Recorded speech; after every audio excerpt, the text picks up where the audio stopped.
you examine the human condition, you will notice that pleasure is a byproduct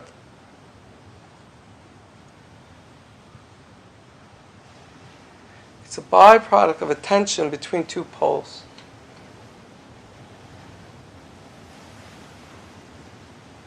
If I want something delectable, so I'll go to two extremes at once, sweet and sour.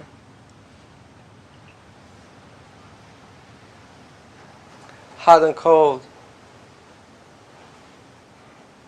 The juxtaposition of opposites.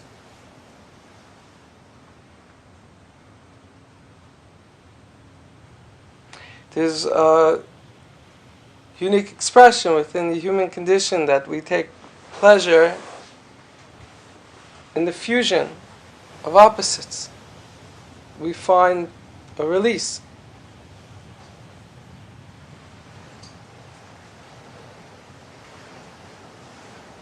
It's as if that we were lodged, we're stuck in stasis between the pull of two extremes.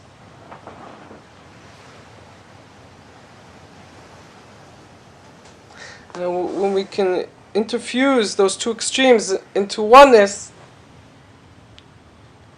then there's something delectable, there's something sensual, there's something euphoric.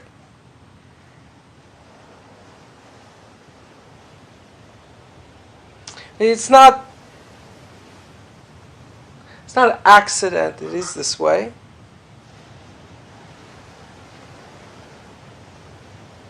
Because the nature of an individual is that they have an eternal soul that's encased within a material construct. The soul is operating on calculations of eternal consequence. And the survivalist body is calculating its decisions based on linear consequence, finite consequence. The individual is in tension between these two poles. They're not at rest.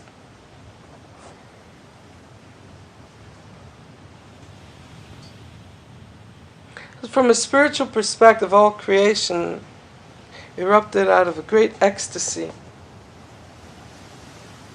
And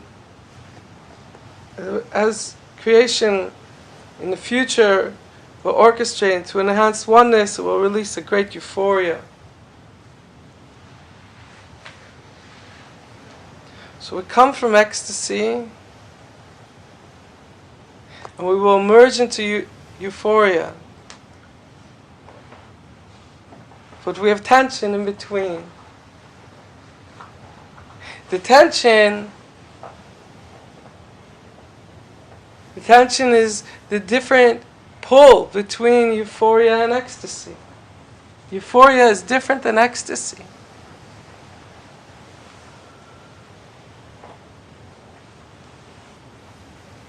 Euphoria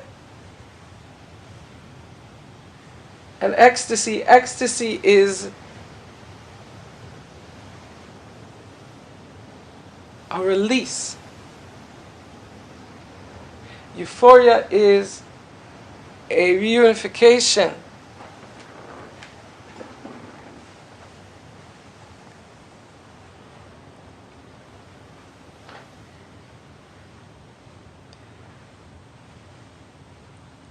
We are released into individuality, into our uniqueness, into the variety of expression that's available within a material world.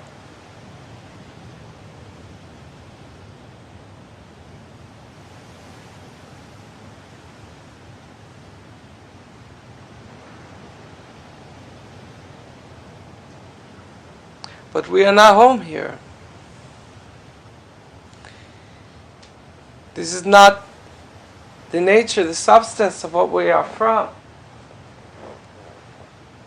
We're from a place that is very, very different.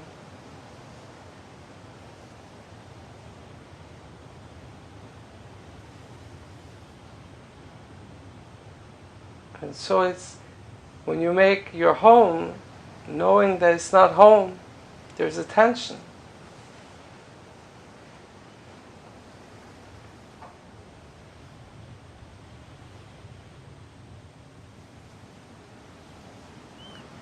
When you have tension,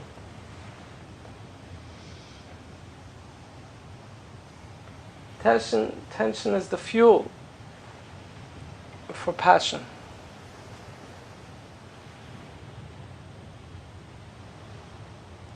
Passion is the fuel of the soul. What galvanizes the soul to travel and to move and to grow and to expand is passion.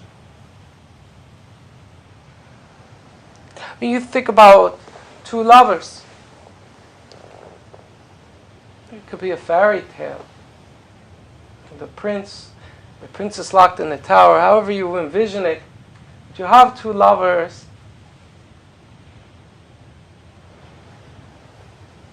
What drives the story of the hero or the heroine, the crux of the narrative, is the separation between these two lovers and the journey of navigation, the momentum is building towards the zenith of their reconnection. That's the narrative of the books and the movies and culture. It's the same narrative.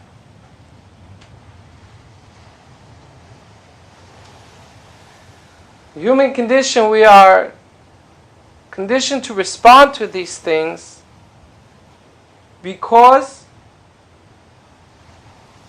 innately we are both the hero and the heroine. And we are stuck in divide.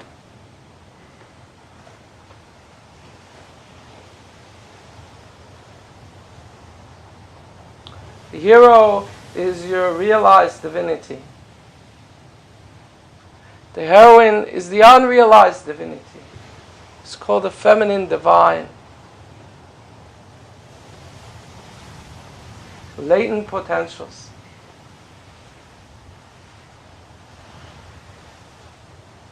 And the friction between what will be and what is right now, that's tension. And the tension transmits into passion. The passion is the fuel that will drive you into your emergence. But passion in its own right, if it's left to cook in the heart, passion in its own right, it's like every fuel.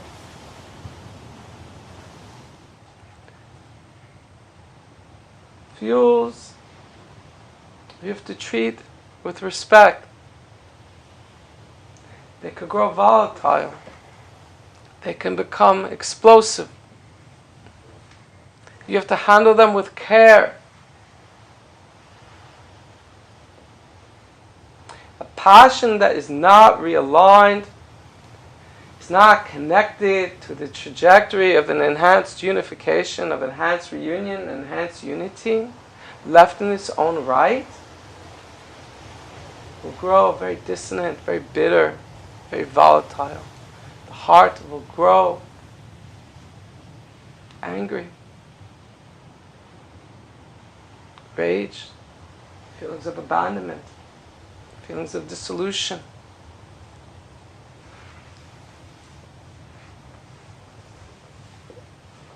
It's the opposite of emergence in the nature of spirit. A person of faith believes that they are never alone. A person of spirit knows that alone is an utter impossibility. And in the knowledge that alone is an utter impossibility, then the expression of anger is utterly irrational and toxic. And an affront to the relationship between the prince and the princess. It's an affront to the relationship between the realized divinity that you see within your own soul and the latent potential that's not yet realized. That romance, it's an affront. Anger is an affront to that narrative. Anger is the dragon. Anger is the dragon that imprisons the princess, the latent divinity, from arising. It breathes fire and it wreaks destruction indiscriminately.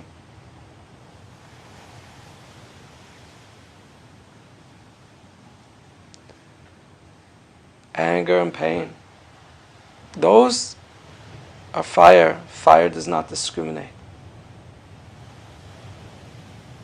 What does it mean fire does not discriminate? It means that when you light a fire, it starts to spread and it injures. And similarly in spirituality, anger, once it is lit and kindled, it does not discriminate. It doesn't say, I'm only going to target those who disagree with you, only those who offended you. But the first thing it will burn is it will burn your own spiritual aptitude. It will burn your own potentials. And then it will pervade in your household and extend to those in your circle. Alone is utter impossibility within spirit.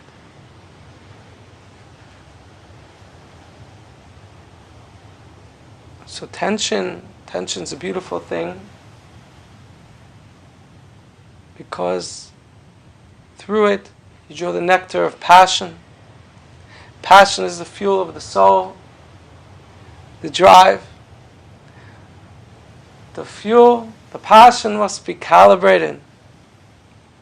It must be calibrated to the reunion, to the emergence of the reunion, to those steps on the beach, that re-embrace.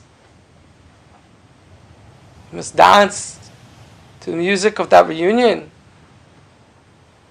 in each step, in each day. To get lost in situations, situational happening. Don't get lost in complexes and drama. But you dutifully take each step, you walk each task, the passion of a love story. That's the secret to the emergence of the soul.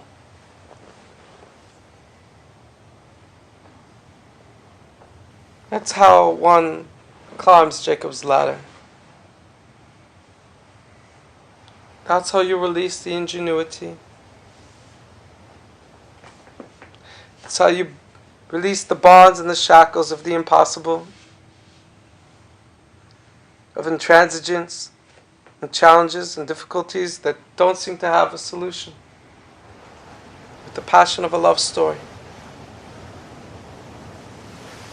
That's where delight is.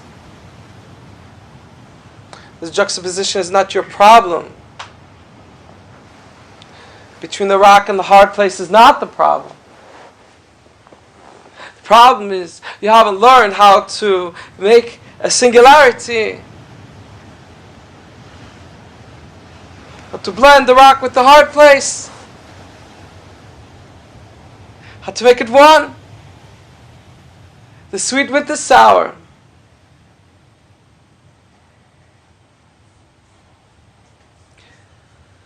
Sundown, when the sun kisses the night, it's a romantic time. It's teeming with potentials and beauty. It's not a threat. It's not a challenge. It's only a challenge for someone that doesn't know how to bring it into a greater oneness. But one that knows how to bring it into singularity releases powerful, powerful potentials of the soul's ingenuity. As these are introduced into the world is forever transformed. Your world is renewed. Brick by brick, the road changes. You color your world anew. What was before is no longer. There is no learned helplessness. Because learned helplessness is abandonment and anger. And abandonment and anger means that you believe you are alone. And there is no such thing as being alone within spirit.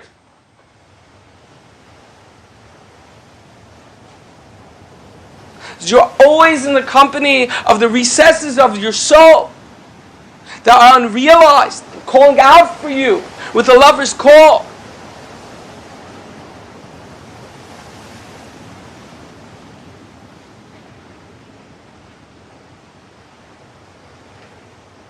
That is passion.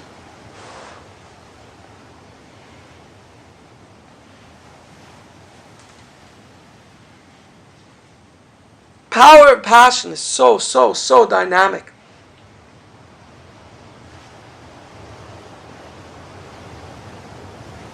One of the greatest tools that's used to blind people in the power of their own soul is something called dominion. The dark forces, they would serve agents of dominion. Dominion related to power, rank, hierarchy.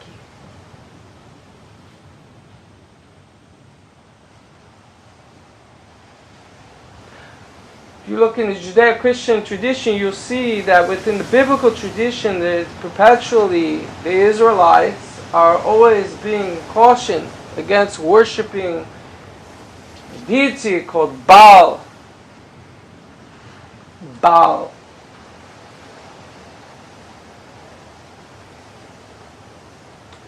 Baal translates as dominion. It doesn't mean that they didn't worship the divine. It doesn't mean that they didn't have a fervent religious belief.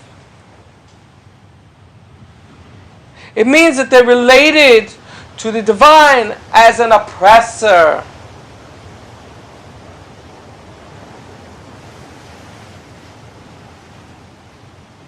As a meticulous oppressor who installed hierarchy and rank and abandons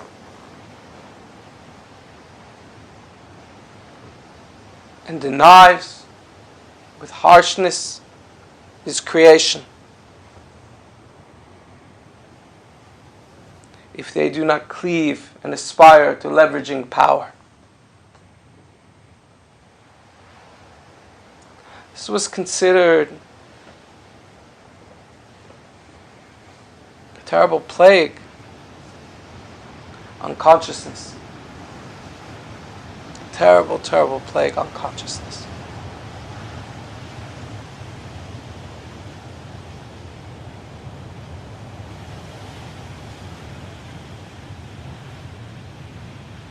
When the personification of dominion has taken on many forms, to eons of time,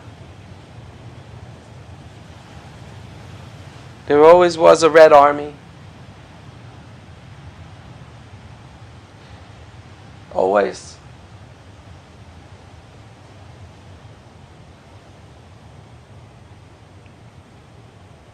And there are always people that surrendered their sovereignty and their authenticity because All they wanted was to know what to expect. They entered into a form of serfdom. At least I know what to expect. And so we awaken to a society where the majority of people are a bunch of serfs. Serve a master.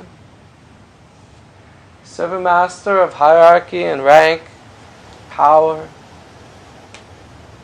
survivalistic tendencies.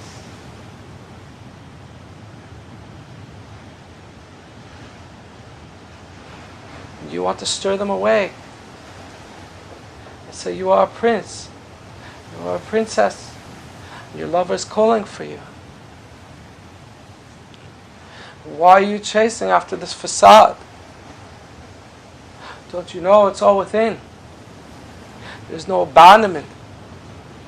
There's no rank from the eye of eternity, from eternity's eye.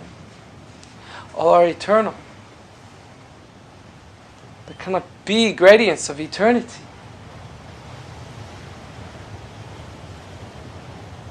It's a pure consonance, a collective oneness. All are essential, all are forever worthy.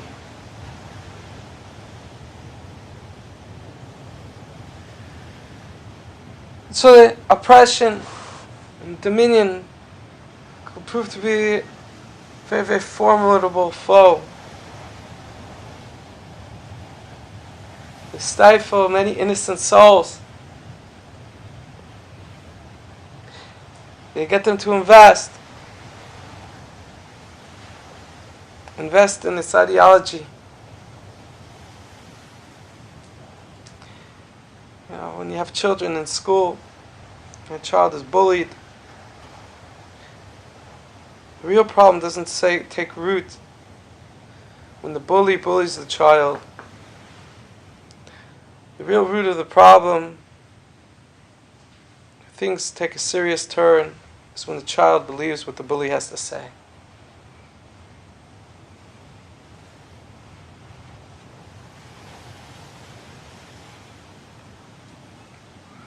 There is a fatal flaw to dominion. It's called passion. If dominion and oppression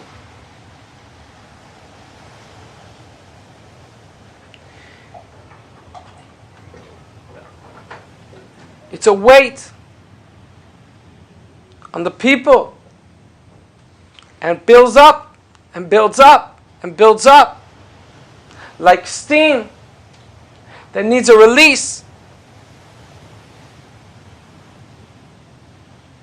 That's fuel. That's tension. Tension is fuel. But if you connect the circuitry, if you connect the sweet with the sour, if you're able to see the oneness,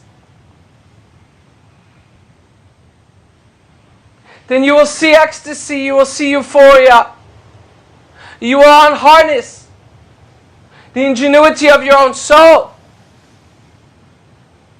And when you do so, there will be a transformation.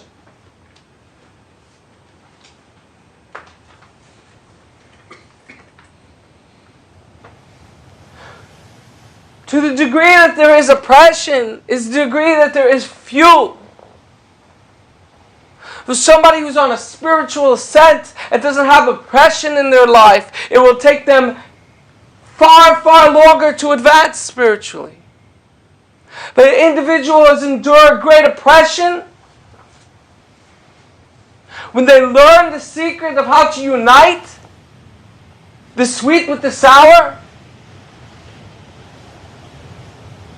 when they learn the secret of singularity, when they connect the circuit of oneness, and they light a spark, and all the oppression that was becomes kindling, that burns. And if the passion is aligned and calibrated properly to an enhanced oneness, then that person transcends, transforms. He gives birth to new light in the world, to enhance levels of their soul's ingenuity. It rings out for the world and rings out for all. That the world is never the same, can never be the same, because the world was a continuum based on set variables. And you introduced a new variable. You introduced the new sun.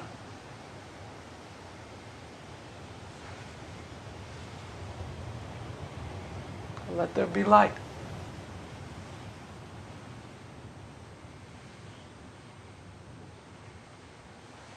Path of spiritual emergence and awakening is a path of romancing the soul.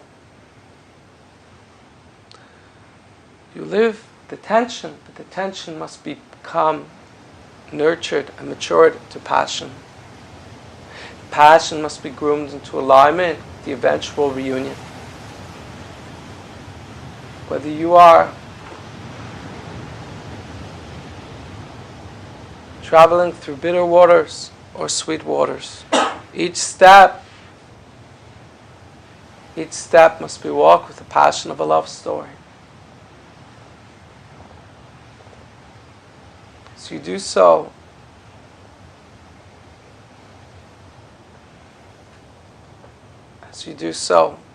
it will release ecstasy, it will release euphoria of the soul. It will release the revelation of your soul's divinity, greater clarity. You awaken to an emergence of your soul's potential and the greatest spirit of mankind.